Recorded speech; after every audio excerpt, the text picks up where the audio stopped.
자, 이번 앵커의 픽 김원식 대중문화평론가와 함께합니다. 어서 오십시오. 네, 안녕하십니까. 자신의 친딸 2명을 살해하고 냉장고에 유기한 충격적인 사건. 이 사건의 용의자로 지목된 30대 친엄마의 편지가 공개됐습니다. 자, 그 내용 좀 알아보겠습니다. 자, 임주혜 변호사, 30대 엄마의 편지 어떤 내용이 담겼어요? 네, 자필로 쓴 친필 편지가 공개가 됐습니다. 내용을 살펴보면요. 사실 내용은 정말 구구절절합니다. 생활고와 산후 우울증에 시달리고 있었다. 셋째 아이가 초등학교에 입학하기만 하면 이제 그때 자수를 해야지 생각했는데 막상 셋째도 초등학교에 입학해도 여전히 엄마 손길이 많이 가서 차마 초등학교만 졸업하면 자수해야지 마음을 먹었었다 밝히고 있습니다. 아이들에게 뭐 밥하는 법, 빨래하는 법 등을 가르쳐 주고서 자수하려고 했다. 여러 번 자수하고 싶었지만 남은 세 아이가 걱정돼서 하지 못했다. 아하. 오랫동안 방치돼 먼저 간 두 아이에게 정말 미안하고 미안하다. 이런 내용을 밝혔습니다. 김원식 특히 이제 평론가님. 편지 마지막 부분에 보면은요. 한 가지 더 말씀드리자면 특히 아이들이 신상이 공개돼서 남은 아이들이 피해를 갈까 봐 또 우려하는 그런 부분이 담겨 있어서 이 부분은 좀 안타까운 것 같습니다. 김원식 평론가님, 특히 저도 이제 보면 남은 아이들 걱정하는 부분이 참 눈에 띄는데, 네. 자, 이 부분이에요. 남은 아이들 신상 털기가 시작이 됐습니다. 제발 좀 보호해 주세요.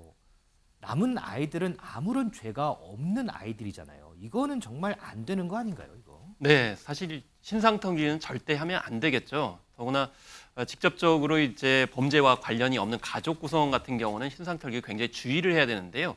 이번 또 사례 같은 경우는 아이들이 굉장히 어리거든요. 그렇죠. 무엇보다도 지금 방학을 하지 않았기 때문에 아이들이 학교를 다녀야 되는 그런 상황인데 지금 아이들이 학교를 다니지 못하고 다른 곳에 이제 피해 있는 그런 상황이라고 합니다. 아무래도 이제 과도한 취재나 그런 정보 노출 때문에 아무래도 이 학교까지도 가지 못하는 그런 상황이고요.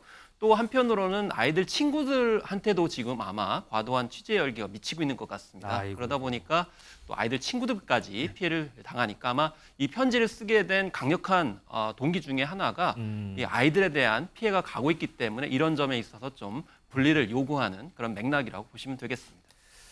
자, 이 범죄 심리 전문가는 과연 이 엄마 편지를 어떻게 분석을 했을까요? 저희 제작진이 직접 취재한 내용 좀 들어보겠습니다.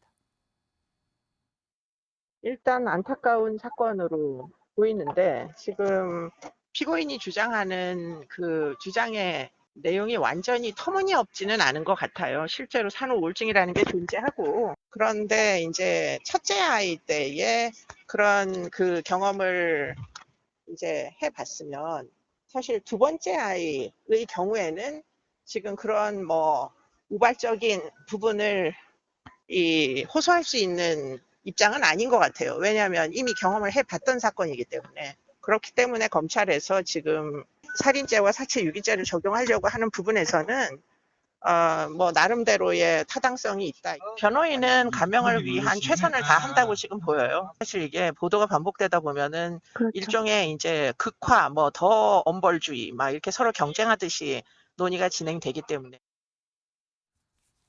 임주혜 변호사, 지금 이수정 교수는 변호인은 감형을 위해서 뭐 최선을 다하고 있는 것처럼 보인다라고 얘기를 했는데, 그런데 오늘 조금 전에 들어온 소식 보니까 이 엄마 측 변호인이 사임을 했더라고요. 이거는 그렇죠. 어떻게 받아들여야 되나요? 네, 그렇습니다. 사임을 했다고 지금 알려지고 있는데요. 사실 누가 봐도 객관적으로 벌을 받아야 되는 행동을 한 경우에도 네. 우리나라에서는 변호사를 선임할 수 있게 되어 있습니다. 그렇죠, 네. 경우에 따라서는 우리의 세금으로 국선 변호인을 붙여주기도 해요.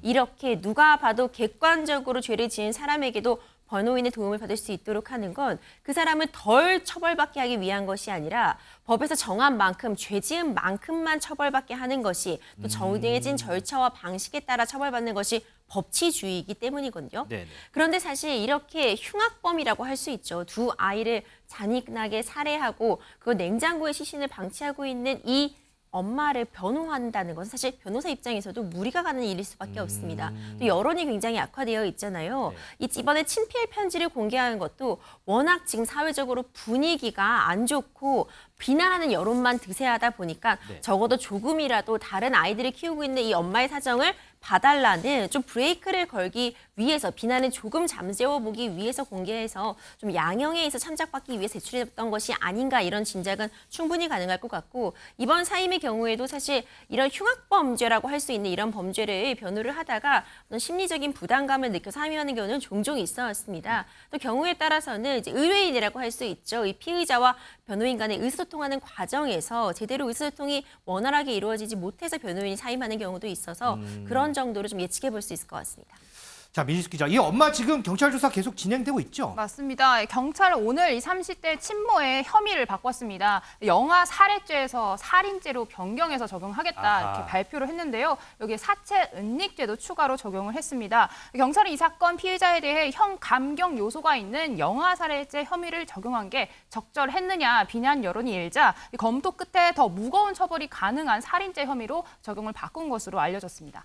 자, 김원식 평론가. 근데 이제 아버지 친부는 좀 어떤가요? 여전히 뭐 사실 몰랐다. 우리 예전에 전해드릴 때 그런 뭐 사실 몰랐다고 했는데 여전히 그런 입장인가요? 27일 날 이제 경찰 조사가 있었는데요. 지금 29일 이제 전환이 된 것이죠. 그런데 사실 피의자로 전환하면서 지금 전모를 밝히기 위해서 이제 전환을 했다 이렇게 밝혔습니다. 지금까지의 밝혀진 사실에 대해서는 지금 경찰에서 밝히고 있지 않은 그런 상황인데요. 그렇지만 의구점이 있습니다. 뭐냐면 출산 후에 이 퇴원 동의서에 친부의 사인이 있거든요. 네네. 그러면 임신 사실에 대해서 전혀 모르는 상황에서 어떻게 이런 친부 사인이 가능하겠는가라는 점을 이야기를 이제 경찰에서 하고 있는 겁니다. 그래서 이 여러 가지 어떤 의사 결정을 과연 아이의 엄마 혼자 결정을 했느냐, 아니면 친부가 과연 결정을 하고 나중에 강요를 했느냐 이런 부분도 있겠고요. 특히 무엇보다 따져봐야 될 부분이 무엇보다 이제 병원 인근에서 영아를 살해를 했거든요. 네네. 병원 내부가 아니고 그럼 외부에 살해를 했을 경우에 과연 친부가 어떤 역할을 했는지까지